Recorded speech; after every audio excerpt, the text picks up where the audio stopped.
महाराज जी, आपने बिहार में विधानसभा चुनाव में अपने प्रत्याशी उतारे थे, तो क्या उसी प्रकार 2027 में यूपी विधानसभा इलेक्शन में हाँ जी बिल्कुल। अगर कोई पार्टी सामने नहीं आएगी तो हमने बहुत सारे लाखों लोगों को संकल्प करा दिया कि हम गाय के लिए वोट करेंगे। ये लोग किसको वोट करेंगे? तो इनका वोट लेने के लिए किसी न किसी को तो वक्त को खड़ा होना पड़ेगा, तो खड़े होंगे। महाराज जी, एक आखिरी प्रश्न है कि जिस प्रकार आपके ऊपर 2012 में जब अखिलेश की सरकार थी तो उस वक्त आपके बारे में आप 2015 में आपके ऊपर लाठीचार्ज हुआ, आपके बटुकों के ऊपर लाठीचार्ज हुआ, तो हम कैसे ये चीज़ का विश्वास कर लें कि उनकी सरकार आएगी तो फिर आप सेफ रहेंगे या आप असल में पहले से कुछ कल्पना कर रहे हैं। आप ये कल्पना कर रहे हैं कि हम समाजवादी पार्टी का समर्थन करने के लिए निकले हैं। आज जी बीजेपी की गवर्नमेंट है, बीजेपी अपने आप को सनातनी बता रही है और गौ सेवक बता रही है, और सड़कों पर से जो छुट्टा गाय है गौवंश वो गायब होती जा रही है, इस पर क्या कहेंगे? ऐसा है कि बीजेपी कहती तो है कि हम हिंदू हैं, सनातनी हैं, लेकिन उसके जो आचरण है वो हिंदू और सनातनी जैसे नहीं दिखाई देते हैं। इसीलिए जो हमारे उत्तर प्रदेश की सरकार है, अभी तो उत्तर प्रदेश में हम लोग हैं, उत्तर प्रदेश में भारतीय जनता पार्टी की सरकार है, कहती है कि हम हिंदू सरकार हैं, लेकिन यहाँ पे बड़े तेज़ी से गायों की संख्या गायब होती चली जा रही है। कहाँ जा रही हैं गायें कुछ पता ही नहीं है। केवल जब गणना होती है तो पता चलता है कि इतने लाख गायें कितने दिन में घट गई। आखिर ये गायें गायब कहाँ हो रही हैं? इसका मतलब है कि उनकी हत्या बड़ी तेजी से हो रही है। महाराज जी, उत्तर प्रदेश समेत पूरे देश में गौ जो स्लॉटर हाउस है ये क्या लगभग मुस्लिमों का ही है? ऐसा है कि स्लॉटर हाउस जो भी चलाए, चाहे मुसलमान चलाए, चाहे हिंदू चलाए, चाहे ईसाई चलाए, हत्यारा ही तो है। लेकिन अब जो बातें निकल करके आई हैं, मुसलमानों ने साफ कह दिया है कि हम गाय नहीं काटेंगे, और इधर बीच में कोई समाचार निकल के नहीं आया है बकरीद के बाद से कि उन्होंने कहीं पर गाय काटी हो।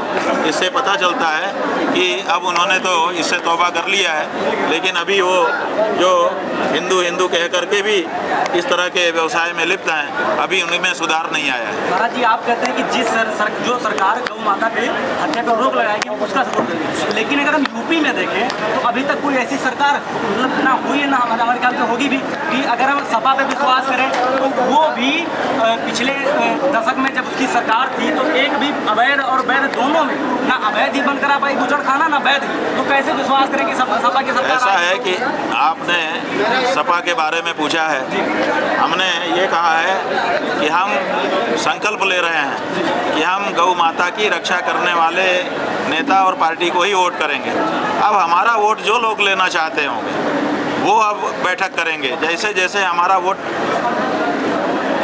माने आरक्षित होगा, मुट्ठी हमारी कड़क बंद होगी कि नहीं भैया अब ऐसे नहीं मिल पाएगा, ऐसे ही व्यक्ति को देंगे।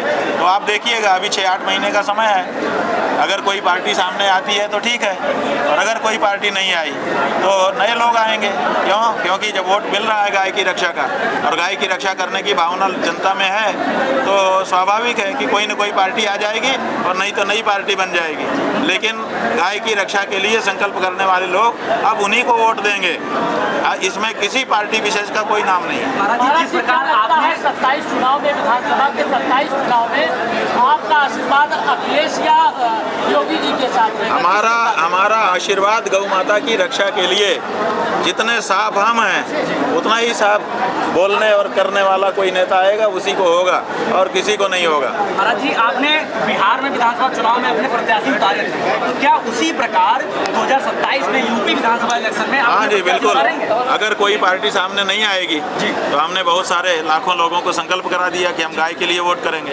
ये लोग किसको वोट करेंगे? तो इनका वोट लेने के लिए किसी न किसी को तो वक्त को खड़ा होना पड़ेगा, तो खड़े होंगे। 403 विधानसभा में वहाँ पर ये विकल्प सबके पास होगा कि वो गौ रक्षा के लिए वोट कर सकें। कैंडिडेट सब जगह मिलेंगे। योगी जी ने कहा है कि गाय का दूध पी के किसान उन्हें रोडों पे छोड़ देता है, सड़कों पे छोड़ देता है और फिर उन्हें गाली देता है। इस पर बात यह है कि जिम्मेदार कौन है? वो अगर अभी इस्तीफा दे दें कि भैया हमसे नहीं संभल रहा है, हम हट रहे हैं, तो उनको गाली देना लोग बंद कर देंगे। जो जिम्मेदार है वही, उसी को तो गाली दी जाएगी और प्रशंसा भी उसी की जाएगी।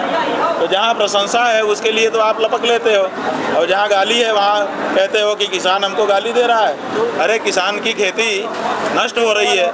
आप नियंत्रण नहीं कर पा रहे हो गायों पर, और गोरक्षपीठ के महात्मा हो, गायों के बारे में बहुत सारा आपने माहौल बना रखा है, शेष लगा रखा है, टैक्स वसूल रहे हो, करोड़ों रुपया आप उसके नाम पे जनता से प्राप्त कर रहे हो। जब व्यवस्था नहीं कर पा रहे हो, किसान परेशान है तभी तो वो गाली दे रहा है। तो किसानों की परेशानी दूर करो महाराज, गाली खा करके उसका गिला शिकवा मत व्यक्त करो। महाराज जी, बाबा रामदेव ने कहा है, बाबा रामदेव ने कहा लोग ट्रैक्टर यूज करने लगे हैं, बैलों की उपयोगिता कम हो गई है और आधुनिकता की ओर बढ़ रहे हैं। जिसके कारण ठीक है, ऐसा है कि जब हमको किसी का संरक्षण करना होता है तो हम अपनी नीतियाँ वैसी बना लेते हैं। अगर हमारे मन में ये भावना होगी कि हमें गौ माता का संरक्षण करना है तो हमारी नीतियाँ वैसी बन जाएंगी और सब होने लग जाएगा। पहले वो भावना तो पैदा हो।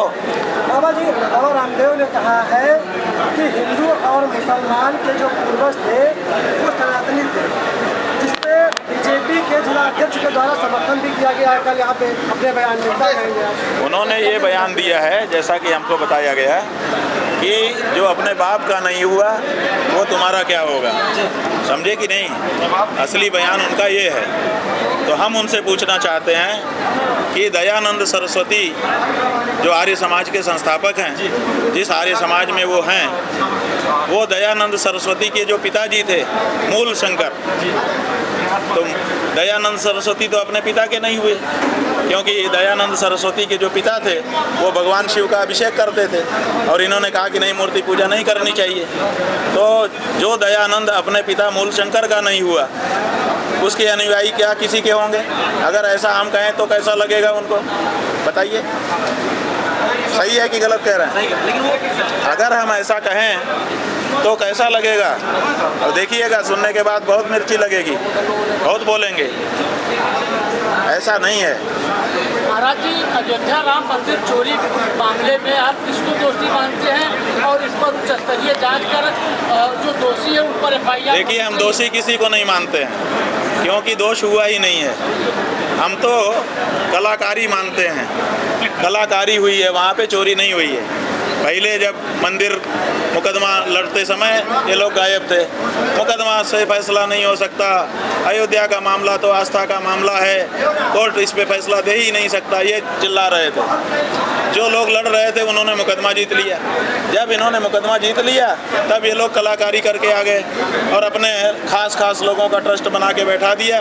तो उनका इरादा ही था कि हम पहले ट्रस्ट में काबिज होंगे, फिर वहाँ पे मंदिर बनाने में कमीशन खाएंगे, फिर ज़मीन खरीदने में कमीशन, ट्रस्ट का पैसा जो है बंदर बांट करेंगे, उसके बाद फिर चढ़ोतरी में करेंगे, फिर इसमें करेंगे, फिर उसमें करेंगे।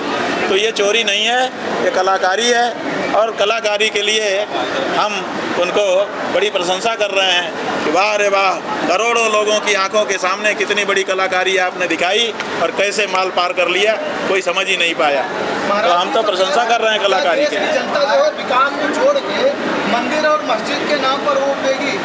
बात यह है कि मंदिर मस्जिद के नाम पे भी वोट दिया जा सकता है, ऐसा नहीं है कि नहीं दिया जा सकता, वो भी जीवन से जुड़ा हुआ मसला होता है। लेकिन उस मसले का दुरुपयोग किया जाए और फिर हमारा वोट ले लिया जाए, ये खराब है। इसलिए हमारा ये कहना है कि अगर सच्चा मुद्दा उठाया गया हो तो वो भी मुद्दा है, नहीं है ऐसा नहीं है, लेकिन उसका फ़ायदा लेकर के वोट ले लिया जाए और उस बारे में कुछ न किया जाए, मंदिर को अपना कार्यालय बना दिया जाए, ये ठीक नहीं है। महाराज जी, महाराज जी, एक प्रश्न ये है कि मैं एक गौतमपुर नगर में आप एक लाइन में प्रश्न पूछो। प्रश्न ये है कि एक तरफ सरकार नशा मुक्ति आंदोलन वगैरह भी चलाती है, दूसरी तरफ वो लाइसेंस नहीं बंद करती है नशा का, और उत्तर प्रदेश में बहुत सारे नशा जो पी के कहीं एक्सीडेंट हो जाता है, कहूँ ये हो जाता है, तो इसमें देखिए, हम तो इस समय उत्तर प्रदेश में निकले हैं, गाय की बात कर रहे हैं, लेकिन हमसे जो जनता है वो कहती है महाराज जी हर किलोमीटर पे शराब की दुकान इनके राज में हो गई और हमारे बच्चों को तरह तरह का नशा पता नहीं कौन ला के कैसे दे रहा है,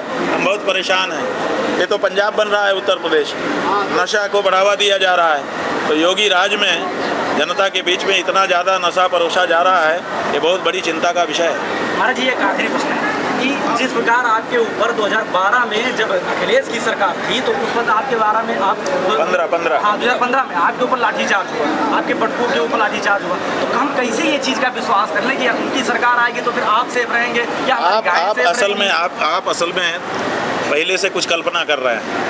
आप ये कल्पना कर रहे हैं कि हम समाजवादी पार्टी का समर्थन करने के लिए निकले हैं, इसीलिए आपके मन में इस तरह का सवाल, इसीलिए आपके मन में ये सवाल आ रहा है। वही लोगों में चर्चा से क्या मतलब है?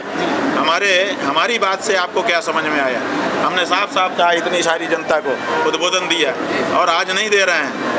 70-75 दिन से निकले हुए हैं, रोज हमारे 10-10, 15-15, 20-20 भाषण हो रहे हैं, सब आप लोग कहीं ना कहीं देख रहे हो। हमने कभी समाजवादी पार्टी का समर्थन किया? नहीं किया। हमने ये कहा कि जिस पार्टी को हमारा वोट चाहिए उसको गौ माता के बारे में अपनी रणनीति साफ करके तब हमारे पास आना होगा। तो अभी हमारे पास तो स्वयं समाजवादी पार्टी के जो राष्ट्रीय अध्यक्ष हैं अखिलेश, वो स्वयं आए थे लखनऊ में। जब हम गए, दर्शन किया, उन्होंने आशीर्वाद हमसे लिया, लेकिन हमने उनको कहा कि आप आए हैं, आपका स्वागत है, आपको आशीर्वाद है, लेकिन राजनीतिक रूप से आपके समर्थन की बात अभी नहीं है, क्योंकि आपकी पार्टी का कोई प्रस्ताव अभी तक हमको सामने नहीं आया है। हम बहुत साफ हैं बेटा, ऐसा मत समझो कि आपका शंकराचार्य किसी पार्टी के लिए कुछ काम कर रहा है।